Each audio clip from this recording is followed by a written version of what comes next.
Hello, folks. It's Doodly Squatch coming in with another drawing. Today we're going to talk about clowns. Anywho, let's get it going. All right, and here we go. So I've always enjoyed clowns. I think frequently, if I'm not sure what to draw, I will draw a clown. Whether or not I know where I'm going with it, it's just fun to draw. They're to me they've always been an interesting thing, and it's kind of fun to see where people are with clowns. There are people that are just plumb terrified with clowns.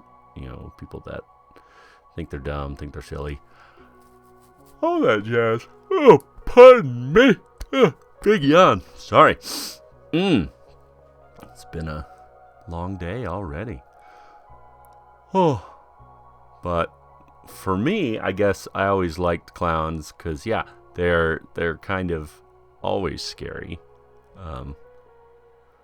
Didn't like that clown, so it's time for a new clown. Dun dun dun. But to me, yeah, clowns are kind of creepy looking. And the fact that they have a sort of permanent grin painted on them, regardless of what facial expression they're making, I always like that. It's like the ultimate way of hiding who you truly are, how you feel. And my examples of clowns growing up, being a child of the 90s, most of the examples were kind of creepy. There weren't many like ooh cute clowns. There was Tim Curry's Pennywise, biggest one, I would say. And then I remember stumbling upon Killer Clowns from Outer Space. It was on TV. My folks were watching it, and I'm like, these guys are just kind of scary looking. And then the tiny clown straight up uppercuts a dude, and his head flies off. So after that, there was, Puppet Master had not exactly clowns, but, things that looked kind of clownish. Or, if you did, there was the Demonic Toys movie, Ghoulies. That didn't have a clown in it, but, Ghoulies just had, creepy stuff. I don't know. And then the comic Spawn, the character clown who was secretly a horrifying demon, Vindicator. So yeah, I'd say my impression of clowns has always been kind of, they're dark and spooky, but for me, I don't know anyone who is genuinely afraid of clowns, like someone who would actually freak right out and, run screaming from a place because there was a clown. I almost felt like that's, I don't know, that's like a stereotype that just gets brought up a lot, but I haven't seen much evidence of it.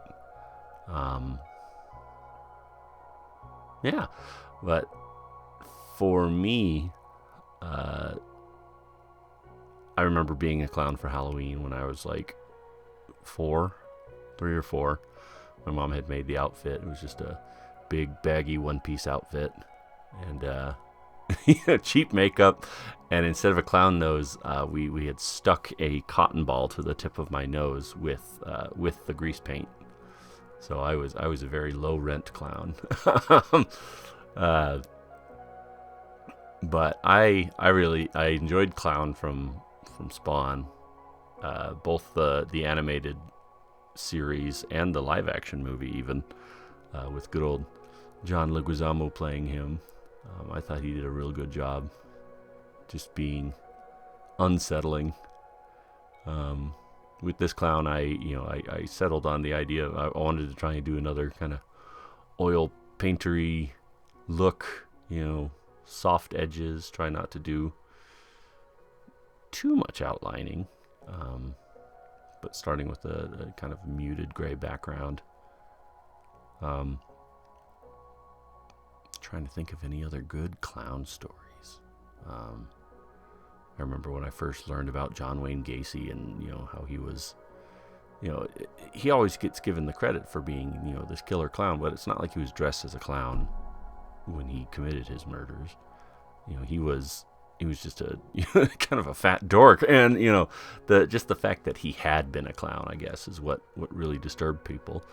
But for me, that I'm like, oh well, that's copping out. That's like calling someone the sticky hands killer when he had sticky hands one time when he was a kid, and that was creepy and that sort of thing. So I guess fears in general. What are people afraid of? What are you guys afraid of?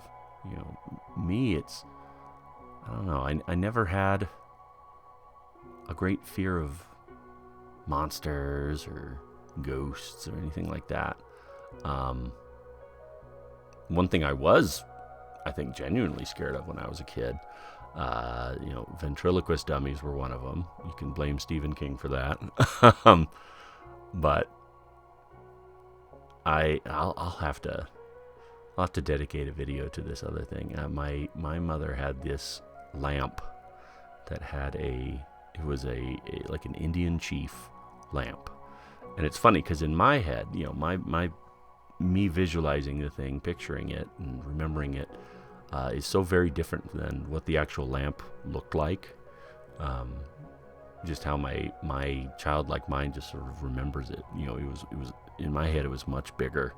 It was just this scary thing. I was afraid to walk by the door of the room that it was in. I thought it was gonna like reach out and grab me. And at one point, it was in my bedroom. My mom had put it in my bedroom at the foot of my bunk bed. So to get into my bunk bed, I had to climb at the end, past this lamp, and I got real good at climbing up the side of the bunk bed the long ways, just to avoid it.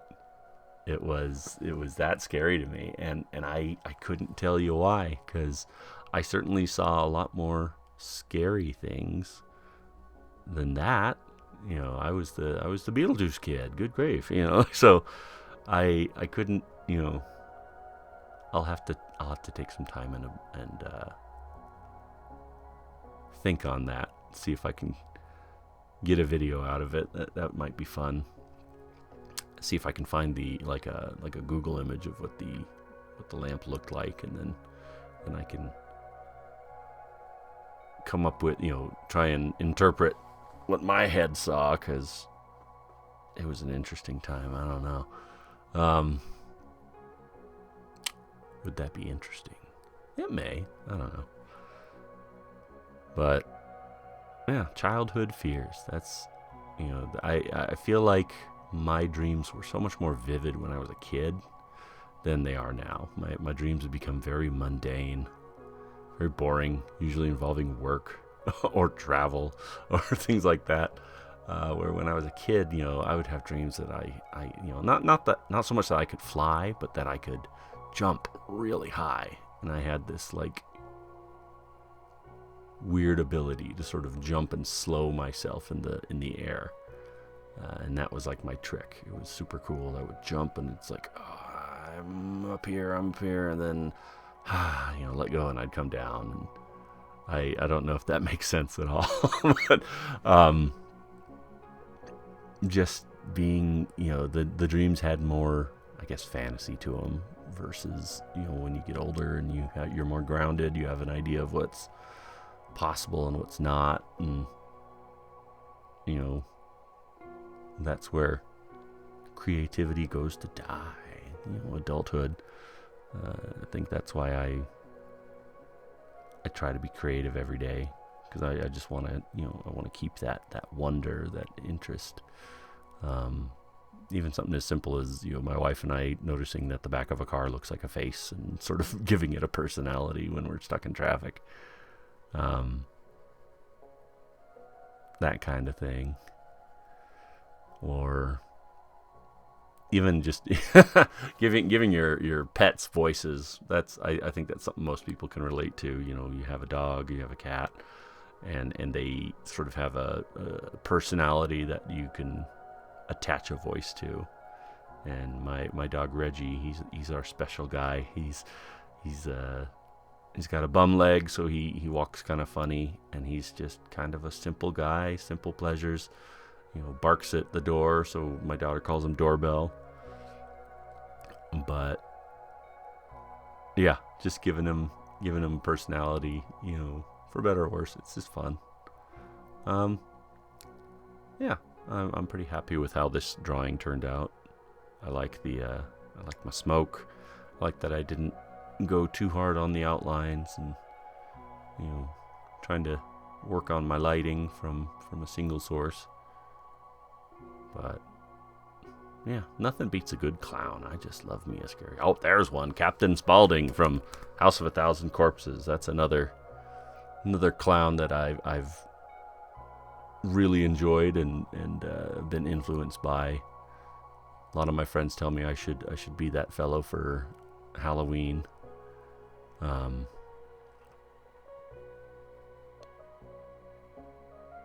Mostly because we're just big and fuzzy. I don't know. But I'd always make a good clown. I like clowns. Yeah. Not much else to say for this guy. It's a clown.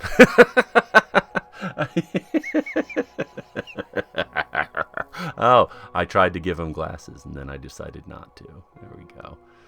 See, I still enjoy experimenting. I'm glad you guys can see when when I draw something and erase it, or what could have been, that sort of stuff. I think that's why I enjoy watching long plays of other people's creative process, being able to see how many drafts they go through before coming to the final sort of composition. I'm always blown away. It makes me feel somewhat inferior. I rarely change things up. I really don't experiment too much before I dive into a drawing, and for better or worse, who knows. Anywho, thanks for watching. Appreciate you. Like, subscribe, comment. Let me know what you want to see or what you don't want to see. Tell me what you enjoy about the videos or things I could work on. Anywho, appreciate you, and we'll see you next time. Bye.